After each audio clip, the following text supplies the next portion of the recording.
ठीक, उमर हयात हमारे साथ ही मौजूद रहेगा। अपडेट कर रहे हैं आपको। साबिक वजीर आजम इमरान खान पार्लियामेंट हाउस पहुंच चुके हैं। पार्लिमानी पार्टी का इजलास 12 बजे शेड्यूल था, ताहम इस वक्त पार्लियामेंटेरियंस भी पाकिस्तान तहरीक इंसाफ के पार्लियामेंट हाउस में पहुंच चुके हैं और साथ साथ साबिक वजीर आजम और पाकिस्तान तहरीक इंसाफ के चेयरमैन इमरान खान भी इस वक्त पार्लियामेंट हाउस में मौजूद हैं। गुलाम मुर्तजा से मज़ीद तफसीलात मालूम करेंगे। गुलाम मुर्तजा, बताइएगा क्या डिस्कस होने जा रहा है? इस्तीफों के हवाले से भी बाज़गश्त थी, इस तरह की चीज भी होने जा रही है?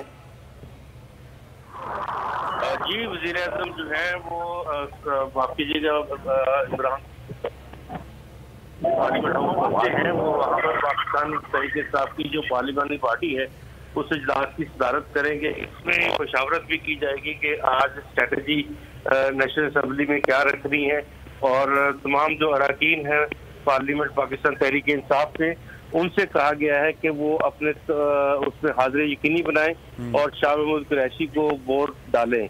और इसके साथ साथ अभी मजीद जो चीज़ें कुछ फाइनल होने जा रही हैं कि क्या असम्बली से इस्तीफे दिए जाएंगे या कुछ वक्त जो है वो अभी गुजारा जाएगा और यहीं पे पॉलिटिकल टेम्पो जो है वो बनाने की कोशिश की जाएगी। तो ये अभी डिसीजन जो है वो किए जाएंगे। पार्लिमानी पार्टी का फैसला यही है कि वो आज शिरकत करेंगे और प्राइम मिनिस्टर के इंतखाब के हवाले से वोटिंग में अपने उम्मीदवार को वोट करेंगे। ठीक, गुलाम मुर्तजा, आपने इस हवाले से अपडेट किया, आपका शुक्रिया।